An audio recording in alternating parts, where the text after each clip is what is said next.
Hi everybody, it's Josh and Elizabeth from tfaw.com bringing you this week's new releases. I've got Avengers Prime #2 with Brian Michael Bendis and Alan Davis, and it's very enjoyable. Okay. We've got Shadowland #2 of 5, also very enjoyable. Matt Murdock has lost his ish. Get this issue, it's a good one. Then I've got Baltimore, The Plague Ships. It's an adaptation of Mike Mignola's novel with him and Christopher Golden and Ben Stenbeck.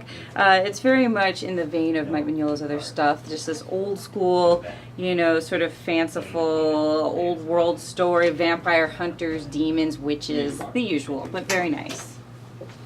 We got the 1000th issue of Deadpool. Have there been 100 issues since 900? It doesn't matter because you get a whole lot of awesome Deadpool stories, kind of vignettes in this issue, accompanied with a bunch of really cool alternate covers that we've seen in recent months for Deadpool. So get that issue; it's very important. Not for any reason, but just if you like Deadpool, you're gonna love that issue.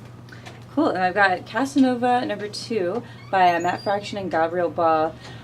I love this. I'm not quite sure what's happening. I feel like once this whole series is over, I'm going to have to read it again. It's like, what if someone took a comic book, made it super meta, exploded it, poured it into a blender, and threw it into several different dimensions? But it is amazing. The characters are awesome. It kind of reminded me of watching Inception, frankly. I don't know if the creators would appreciate that comparison, but there's so many levels and stuff going on, and nothing's linear, but it's still cool. Yeah.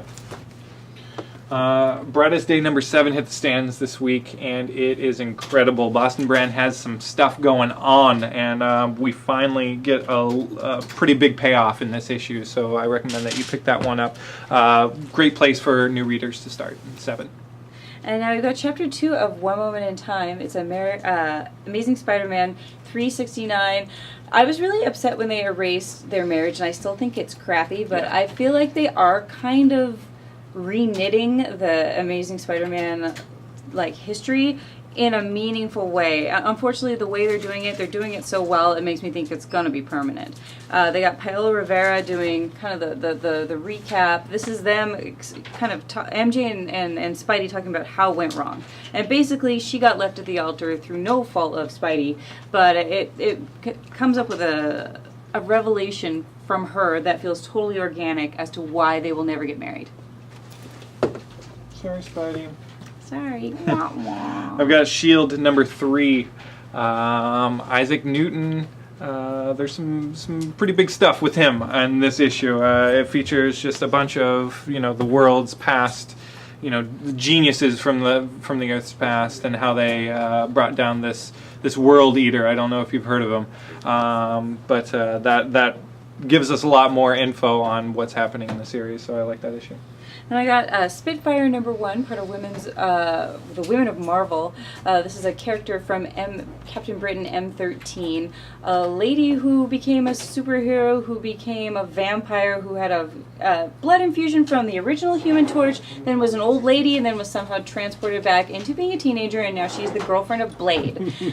The only thing, though, that I could think when I'm reading this is she has the worst face piece I've ever seen in a comic. It looks like the Phoenix, pooped on her face. I mean, look at that. It's terrible. The whole thing. This is all right. It's not fantastic. It didn't really intrigue me with the character. It's kind of funny, witty banter, very British. But yeah, I mean, this face piece is it's just dreadful. Is this British fashion? We've got Chris Robertson's iZombie #4. He gives us a lot more he delves into the backstory of Gwen and why she is the way she is in this issue. So it's coming to a head. It's a good issue for those people who've been waiting for the last 3 issues. So I'm going back to Avengers Prime. As you may know, it's our 3 main characters. We got Steve Trevor, we got Tony Stark, we got Thor.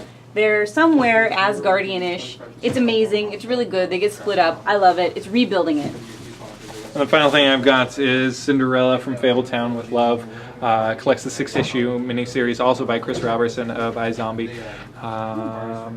Cindy teams up with a certain Arabian prince, and they try to stop people from smuggling artifacts out of Fabletown. So highly recommend picking that one up now that it's in a collected series. So.